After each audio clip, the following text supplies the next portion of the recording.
Watch this video. No matter who you bring to govern Nigeria now or manage Nigeria with this constitution, that person will fail. Because it's like asking them to go to fetch water with basket, the type you used to bring tomatoes from Jos. If I cannot generate my electricity, I cannot do the road from my state capital to the other capital because it's federal asset. I cannot defend myself, organize my own security. I have the capacity to, but I'm being prevented by those who imposed the instrument. There are 68 such items. I can't even elect who will govern me because there's an INEC in Abuja, in a federation. Imagine the day that people from Tennessee or some corner of California will have to come to New York to organize who will govern New York. That's what we've been living with.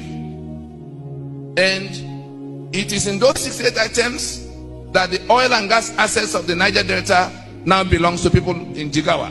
It's in those exclusive lists that the port of Lagos, which is ordinarily Yoruba assets, have been the exclusive possession of people from that other part. From independence to date, not one controller general of Yoruba origin to collect the over 2 trillion that they take from that port every year.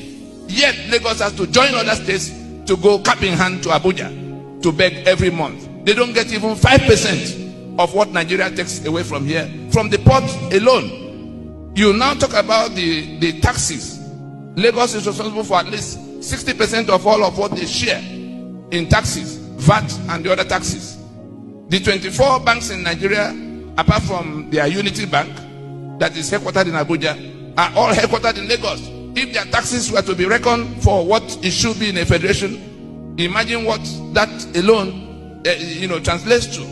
The telecom companies and all of the companies operating here. But there's a federal government sitting in Abuja in a situation where our federation collapsed in 1967 completely. The garment, the carcass of that federation that collapsed was taken over by the man who was making that statement, the one in red, and his people. They are wearing that garment now, pretending that they are still Nigeria in place, and they imposed this instrument that now make us permanent political minority. We came into this federation as a federation of 3 regions, and one out of that 3, in fact, in 1963, Western region had to give up a part of it that became Midwestern region. By plebiscite, the 4 regions, of the 4 regions, one has become the 19 states and the Federal Capital Territory. That if you join the local government, they created 704 local government areas, in which Kano alone has 44. Bayelsa has 8. Lagos, that is responsible for half of urban Nigeria, whether it's human or material resources, is still to keep 20 local government areas. Whether you talk about representation or the sharing of resources or distribution of resources and opportunities, you will see that we've gone from being in control of at least each 25% to that one region has become 72% of all of what we are, including the assets that God put in our spaces. And so the nature of the problem we have to solve is that instrument that make us slaves in our land, there is nothing in apartheid constitution that is not replicated here. And it was imposed, and our signature, this is where the matter now becomes something we can deal with by ourselves. It is our signature that sustains this instrument. That preamble that says, I'm happy there are lawyers here, that preamble that says, we the people, having solemnly resolved to live in unity as one indivisible country, do hereby make and give unto ourselves the following constitution. That is the key for our escape from this dungeon. If we apply that key today, we'll be out of this whole mess, including the guns that are being pointed at us. Because it's on account of that false claim that you are called Nigeria. It's on account of that false claim that people who are after your life can come to your space pointing guns at you. It's on account of that, signature that your assets now belong to them. Everything we complain about, the corruption you think you need to go and fight, this constitution creates corruption and comprehensively protects the beneficiaries of corruption. If you want to ask me how, I will refer you to section 6, subsection 6C, that absolves government of responsibility towards you. Section 6, if there's any lawyer in this land that will want a debate on that, we ask him to come forward so that we can disgrace him in the open. Under section 6, subsection 6C of this constitution, the government does not owe you any obligation, because all the good things of life that are listed in chapter 2 for you, equal opportunity, education, healthcare, every good thing you can imagine are in chapter 2. But section 6, subsection 6C renders it non-justiciable, leaving it at the discretion of people in government to do whatever they choose to do for you. Then they come to the appropriation provisions. They give them the spare key to the treasury. Section 81 of the constitution says that the president must go to get permission to spend money, like other countries. But section 82 says that while the legislature is debating that appropriation bill, he is at liberty to run government spending money subject to certain dubious limits. As it is the president in section 81, 82, so it is for the governors in sections 121, 122. Do you know what that means? The heads of the executive branch in Nigeria have the spare key to the treasury and can take the contents of the treasury to the last bit without any form of inhibition. Nothing stops them. Then they come to section 308 that gives them absolute immunity. You can't question them for whatever they do. Between the three, they don't owe you obligation. They can take all the money and you can't question them. By the next election, their chief of staff is replacing them. The man who will go to prison, if you were to prove the previous tenure, that is who becomes the next person. And so they've managed to carry us, as if we can't think. And that was why some of us who had seen some of these things now decided to pull back from it and draw up a plan. It was a 20-year plan that was deployed the same year the constitution came. Because it wasn't in 1999 they created the 36 states. Everything came from 1979. And that 79 came from what Murtala Muhammad commissioned before, they took him out in 76. And so, where we are now, to come to this the diagnosis. The British came and did what they did, handed over to them in 1960, and they've managed to maintain it by brigandage, toppling what we agreed in Lancaster House to impose what we now have. If we take down this, we will be free. Whether you want to be Odua Republic, or you want the kind of federation that Awolowo had, or you want Biafra, or you want resource control, our common task at this time is to take down this instrument. We are like in a cage under this instrument, and we are put in that cage by the people who gave the instruction that we should be put in that cage. How do we take down the instrument? Practical. Until science becomes technology, you are just theorizing. I come today to tell us that generation that enacted NSAS, this talk goes to you. If you listen now and do what needs to be done, anybody who is inviting you to come to election under this constitution is inviting you to sign off to be killed, because it's this constitution that has empowered those who can come to your space and kill you without consequence. It's this constitution that has empowered the politician that is stealing money you can't stop.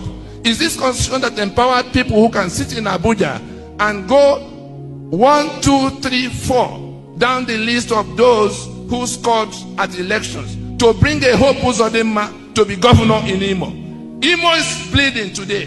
Igbo land is is a festival of blood because we're in Nigeria. Yoruba has not come under that level of pressure. But if you go to the Middle Belt to see what the people who are supposed to be our compatriots in the same project are doing, they have opened our borders for their like to come from across the border to join them. They are in joint venture with ISIS. ISIS wants an operational base away from the Middle East. The man who is our president, who is also the champion of this Fulani invasion, opens our border to bring both ISIS and the Fulani that will help them to overrun the rest of us. That's what they are in a conquest mood. They are putting elections, PDP, APC, who will go first, to do what? To preside over this rape. And we are listening to them and looking at them and wanting to go with them. They are the ones who will do the PVC plastic. But while they give you plastic, they are distributing AK-47 across your local communities. They are the ones who will carry the ballot box around. They are the ones who, the niece of our president is the one controlling INEC, and we're going to election. It will be signing our death warrant to go for one more election under this 1999 constitution. What we are inviting you to do, and I speak to you now with the mandate of NINAS. Some of our compatriots from the Middle Belt couldn't get here. They are all involved in this message. We're informing you that the owners of Nigeria, and you saw them on the streets of New York 3 weeks ago, are saying to the whole world that our union has collapsed. We have defeated the constitution by which we are held down. Those who imposed a constitution are now on an attempt to conquer us afresh by extermination in order to reestablish their ownership and control. What we need to do, it is election they use to validate the life of the constitution once every 4 years. All the problems are flowing from the constitution. We all understand that. How do we now stop that cycle?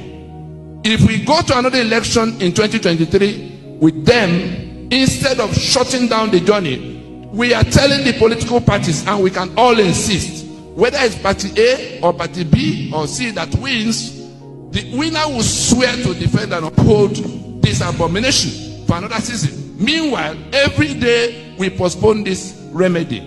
The ones who are approaching us with AK-47 will continue to come in the name of Nigeria. If we raise that issue in this last quarter of 2021, that we are not going to another election under this constitution, I tell you, by December, by the time people are heading for Christmas, that enemy will be on his knees begging for accommodation. If we don't, I can tell you, we are doomed. Tony. Well, we came with answers based on 22 years of continuous engagement with the subject matter. So we can choose to work with our ignorance or to work with knowledge.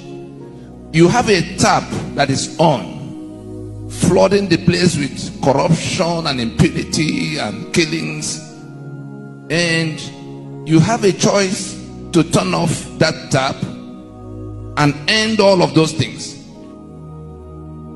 Then you choose to mop corruption, education, healthcare, election.